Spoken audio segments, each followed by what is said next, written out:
Ashama bagana gangara YouTube channel kotti ufte harara tana bagana gan ufte atimo already subscribe gote jirta tana mo bagana gan debite ufte video ra akka enjoy gotan bayin abdadda rifeensa ko video kana targulan desu kanarra akkesti akkamitti akkami xk arbiyo warbadani itum falala so kan injal qabu rifeensa ko jisen ufe so am rifeensa jiidha ranjal qabachuudha ya wanti tinjal qabnu tokko fani rifeensi jiraadha inni lammaffaa zeetii xiqqoodha jechuudha kan rifeensi keenyatti lafisuu dandeenyu gaafa walitti qabsiisnu isa booda inni lammaffaa moo jeeli fayyadamuu barbaanna iddoo kana jeeli fayyadamuu hin danda'ama jechuudha ani garuu kana fayyadama waan jeeliin jaallanneef jechuudha so kanarraan kana fee faaqeen barbaachisaa yookaan brush jechuudha isa booda meedoo xiqqoon barbaachisaa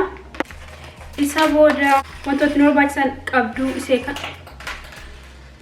isee kanadha jechuudha kan barbaachisu sattaane jechuudha amma kan ittiin jalqabu rifeensa koo iddoo kanatti ol qabsiisu barbaada jechuudha godatti gadi butanii qabsachuun isin danda'ama jechuudha an wanti ittiin jalqabu rifeensa koo gidduu kana xiqqoo maseen saaqaa jechuudha bareedema walakkaatti saaqaa jechuudha saaqaa maqalloo tilmaama saaquu danda'ama jechuudha yoo funyaan keenya keessini duukaa buune jechuudha yookaan lafa nyaarri keenya asiif asiin afutti isaan ol saaquu dandeenya jechuudha irru keessuma kanatti miseen saaqaa jechuudha lafa rifeensa walitti qabsiisuuf jedhutti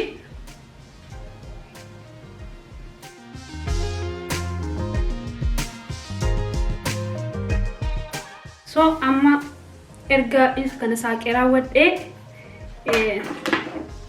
nan filachuudha isa booda sakan amma yoo barbaadan dha'uun hin danda'ama angaruu lamumaan fo'aa jechuudha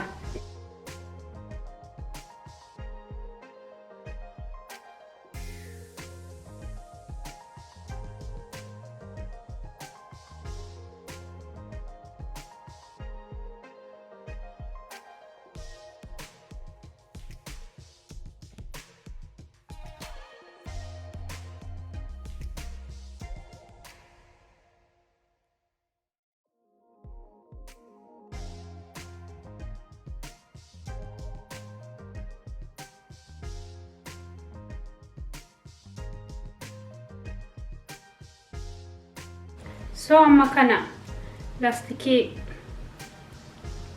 isee baay'ee xiqqoo akkasitiin walitti qabsiisaa jechuudha akka inni nikkanneef so kan ergan qabsiisee raawwadhee amma qabduu isee kanatti goggodhaa jechuudha rifeensa kootti iddoo kanatti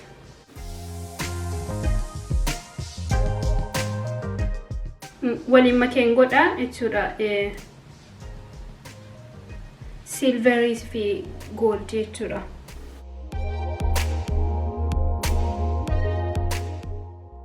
so amma kan ergan godhee raawwadhee rifeensa kootti dibata kana dibachuudha akka rifeensi koo smooth ta'ee laafee walitti qabamuu fi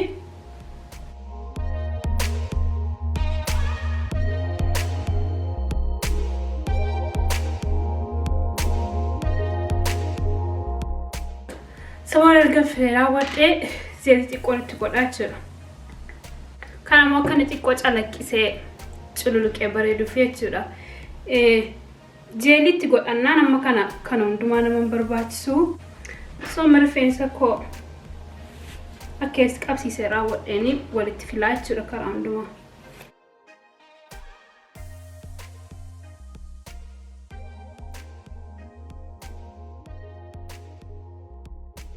so waa tokkoon godhee inni foo'ee kun tuma rifeensa koo filu gaafannee hikkatu so nan jechuudha laaffisee man rifeensi koo baay'ee laafaa ture so inni hikkate so kanaaf itti godhee jechuudha akkuma silaatti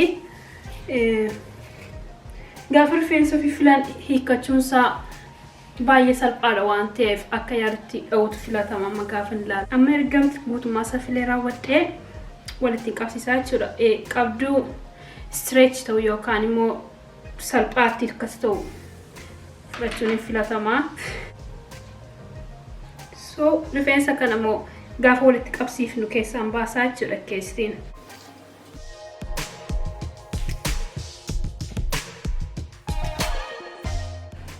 So amma erga karaa hundumaa bareedaa ta'e walitti qabsiisaa jechuudha.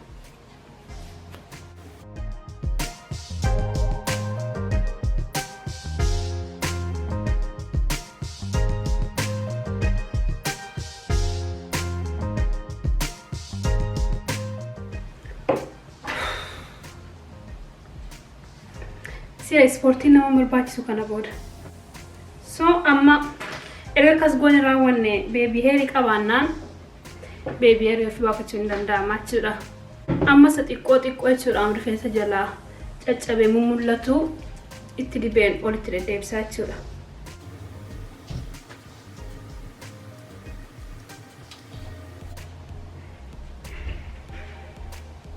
Amma baby hair isee maqabnu sirreessinaa jechuudha.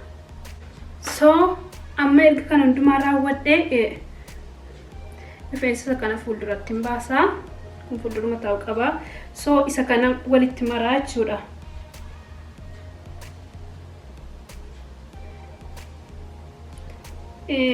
Gaafa walitti marumoo yoon akka inni guddate mul'atu barbaade laaffisee yoon immoo xiqqaate mul'atu barbaade immoo cimseen godhaa jechuudha. Amma naan daamitti cimsee walitti maraaraa jechuudha nama. So amma inni maraa jechuudha. Amma inni bareede mul'atutti. So isa booda qabduu shibootiin jala gaggashaa jechuudha. Amma kun jabaatee gaafa inni bareede walitti qabame taa'u isa taa'anitti darbinaa jechuudha. Inni taan immoo rifeensa saafeeru kana caafii isaatti qabduu isee kanatti hin goggodhaa jechuudha kanattis.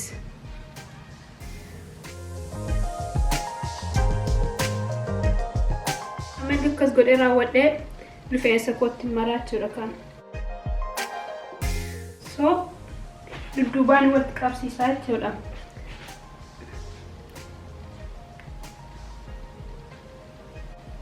So kana walitti qabsiisee raawwadhee qabduu isa kana rifeensa koora deemeen bakka godhaa jechuudha.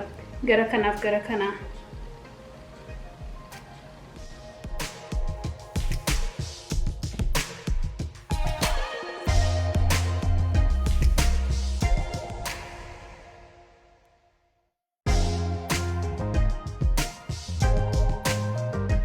Amma raawwadheeraa jechuudha. Gaafa raawwadhu akkas fakkaata. Vidiyoo kana waan daawwattaniif baay'ee galatoomaa. Vidiyoo kanatti akka bohaartanii akka raawwaa bartan baay'ee nabdadhaa. Vidiyoo kana immoo laayikii gochuu, sheerii gochuu, koomentii gochuu akkasuma immoo hanga ammaatti hin goone taanaan subscribe gochuu hin dagatinaa. Amma vidiyoo irratti deebinee wal arginutti nagaatti tura.